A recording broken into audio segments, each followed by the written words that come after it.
Welcome to this lesson on modeling with geometry. Modeling with geometry means using geometric shapes and concepts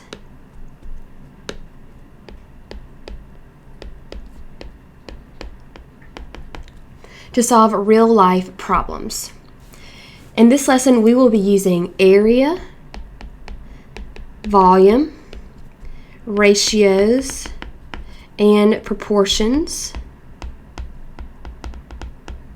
and more to solve real-life problems.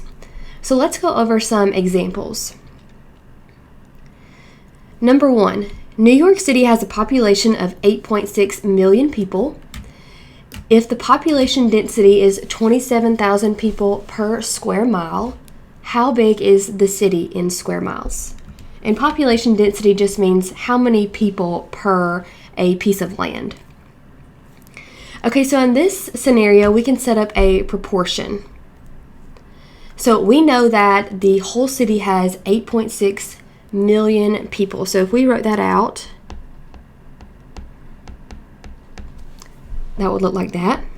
So 8,600,000 people. And we also know that there are 27,000 people per square mile.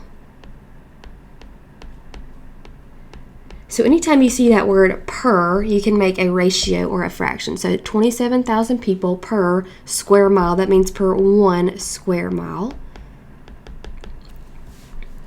And we want to know how big the city is in square miles. So we want to know how many total square miles there are. So we can set these equal to each other and make a proportion, which is just a ratio equal to a ratio. And we could cross multiply to solve this. So 8,600,000 people times 1 is, of course, just 8,600,000.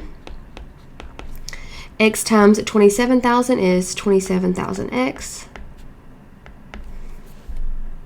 And then we can divide both sides by 27,000.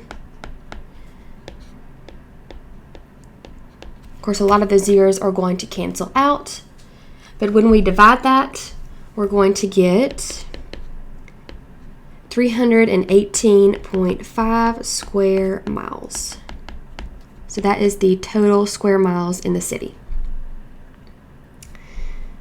All right, number 2. The blueprints for a rectangular house has a scale of 1 to 40. If the perimeter of the house on the blueprints is 100 inches, what is the perimeter of the actual house? What are 2 possible lengths and widths of the actual house? Okay, so the scale means that if the blueprint is a scale of 1, the house is 40 times bigger than that. So that's what the 1 to 40 means. So the piece of paper is 1, the house is actually 40 times bigger than what's drawn on the piece of paper. Okay, so we know that the perimeter of the house on the blueprint is 100 inches. And we want to know the actual perimeter of the house. So we know that this 1 to 40 ratio we can write as a fraction. Ratio and fraction, they're interchangeable. So 1, of course, would be the blueprint, and then 40 would be the actual house. So if the blueprint is 100 inches, we want to know the perimeter of the actual house. So the blueprint is in the numerator, and then the actual is in the denominator. You want to match those up. And then we could cross multiply here. So 1 times x is x. 40 times 100 is 4,000 inches. So the perimeter of the actual house is 4,000 inches. And then what are 2 possible lengths and widths of the house? So we know it's a rectangular house, because it tells us right here. So let's draw 2 rectangles.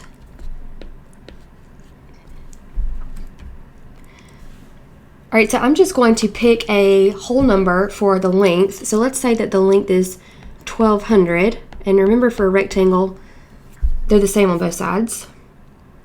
So let's see what the width would be. So I'm going to take 4,000, and then I'm going to subtract 1,200 twice.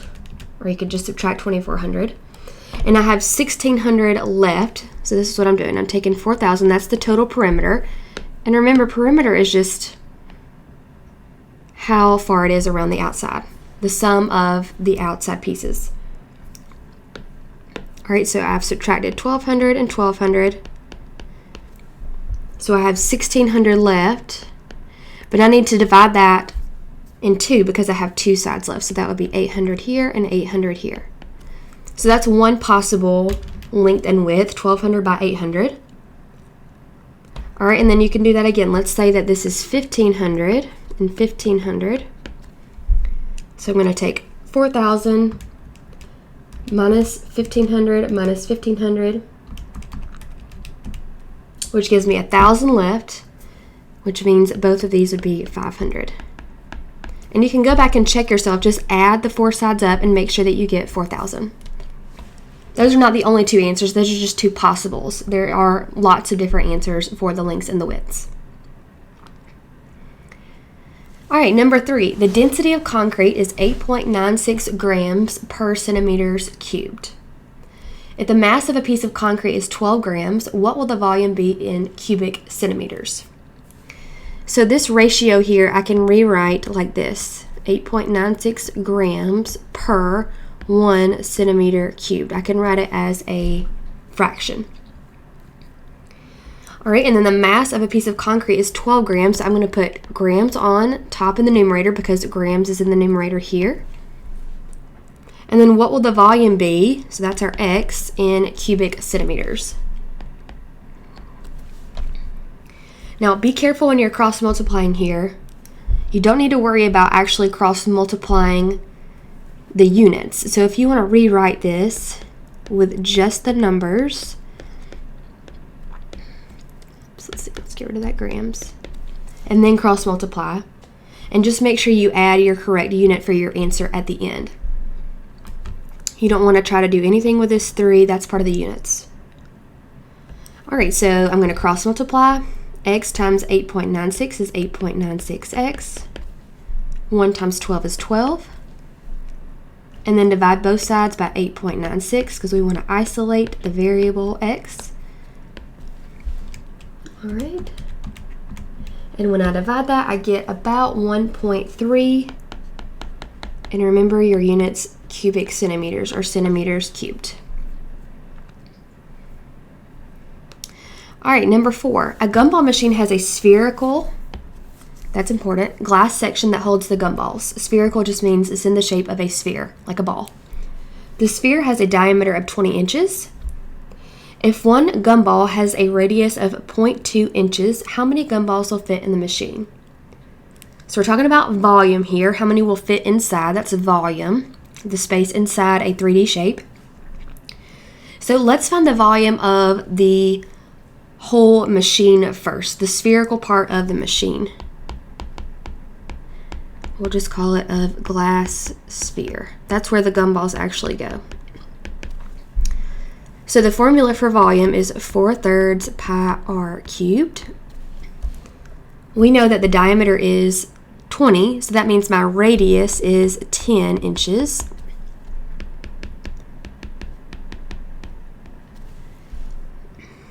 All right, so 4/3 times pi times 10 cubed. That gives us 4,188.8 inches cubed. All right, and then we want to find the volume of one gumball. So a gumball is still a sphere, so same formula. And we know that the radius is 0.2 inches.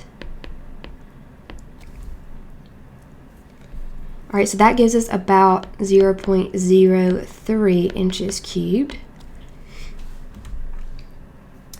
So to find out how many of these will fit inside this container, we need to divide.